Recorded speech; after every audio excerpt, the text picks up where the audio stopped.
بسم اللہ الرحمن الرحیم۔ حضرت موسیٰ کی شادی کا واقعہ قرآن مجید میں سورۃ قصص میں بیان ہوا ہے۔ یہ قصہ نہ صرف ایک خوبصورت تاریخی واقعہ ہے بلکہ صبر، امانت داری اور محنت کی مثال بھی پیش کرتا ہے۔ واقعہ کی ابتدا۔ حضرت موسیٰ علیہ السلام جب مصر میں جوان ہوئے تو ایک دن شہر میں دیکھا کہ ایک بنی اسرائیل اور ایک قبطی فرعونی لڑ رہے ہیں۔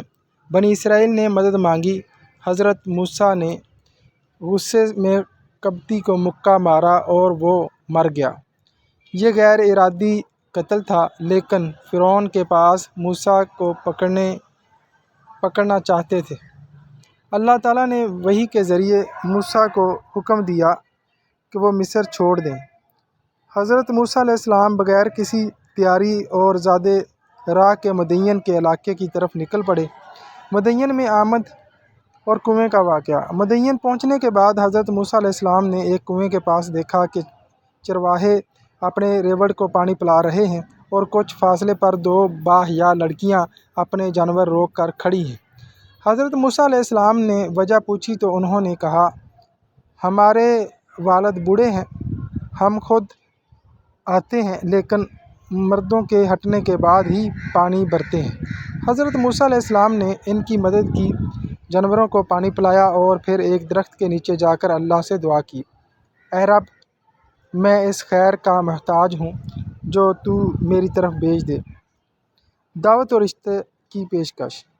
کچھ دیر بعد ان میں سے ایک لڑکی، جنہیں مفسرین کے مطابق صفورہ کہا جاتا ہے، حیا کے ساتھ چلتی ہوئی آئیں اور کہا، ہمارے والد آپ کو بلاتے ہیں تاکہ آپ کو اس کام کی مزدوری دیں جو آپ نے ہمارے لیے کیا۔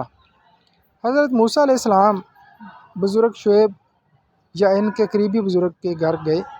وہاں کی مہمان نوازی اور گفتگو کے بعد لڑکی کے والد نے کہا، میں اپنی بیٹی کا نکاح تم سے اس شرط پر کرنا چاہتا ہوں کہ تم 8 سال تک میرے پاس کام کرو اور اگر 10 سال پورے کرو تو یہ تمہاری مرضی ہے۔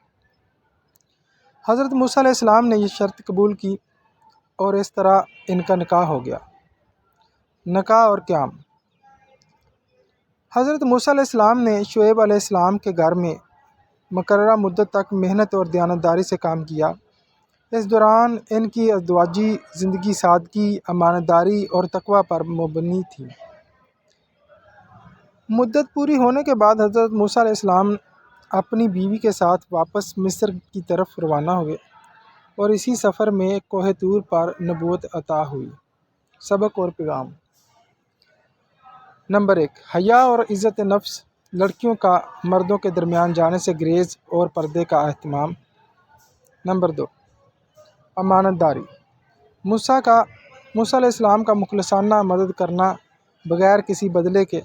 نمبر 3، معاہدے کی پاسداری، موسیٰ علیہ السلام کا شرط پوری کرنا۔ نمبر 4، اللہ پر توکل، سب کچھ چھوڑ کر نکلنا لیکن اللہ کی مدد پانا۔ یہی آج کا ٹاپک تھا۔ امید ہے آپ کو یہ ویڈیو پسند آئی ہوگی۔ اگر آپ کو یہ ویڈیو پسند آئی ہو تو لائک اور شیئر ضرور کریں۔ خدا حافظ۔